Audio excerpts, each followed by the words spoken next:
ജനതാദൾ നേതാവും തുറയൂരിലെ സാംസ്കാരിക ജീവകാരുണ്യ പ്രവർത്തകനുമായിരുന്ന അജീഷ് കൊടക്കാടിന്റെ തുറയൂർ കണ്ണമ്മത്തുമുക്കിലെ സ്മാരക സ്തൂപം വികൃതമാക്കിയതിൽ പ്രതിഷേധിച്ച RJD പ്രവർത്തകർ പയ്യോളി അങ്ങാടിയിൽ പ്രതിഷേധ പ്രകടനം നടത്തി. ഗ്രാനൈറ്റിൽ കൊത്തിയ അജീഷ് കൊടക്കാടിന്റെ ചിത്രഫലകം വികൃതമാക്കിയ നിലയിൽ ഇന്ന് രാവിലെയാണ് പ്രവർത്തകർ കണ്ടത്.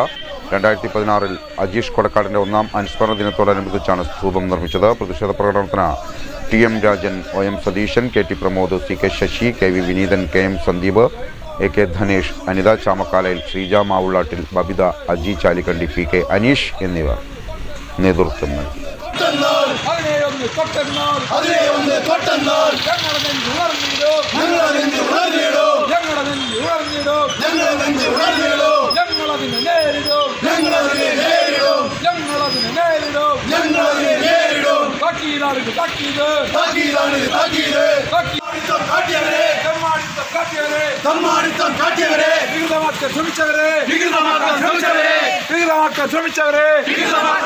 മാതൃകയുമായിരുന്ന സഖാവ് അജീഷിൻ്റെ 9ാമത് ചരമവാർഷികം കഴിഞ്ഞിട്ട് ഏതാനും ദിവസങ്ങളേ ആയുള്ളൂ. എന്നാൽ അദ്ദേഹത്തിൻ്റെ സ്മാരക സ്തൂപം ഇന്നലെ രാത്രി ഇരുളിൻ്റെ പറവിൽ ഏതോ സാമൂഹ്യദ്രോഹികൾ എന്തോ വൃത്തികേടാക്കാനുള്ള ശ്രമം നടന്നു എന്നത് പ്രദേശവാസികളാണ് ഞങ്ങളെ വിളിച്ച് വിവരം അറിയിക്കുന്നത്.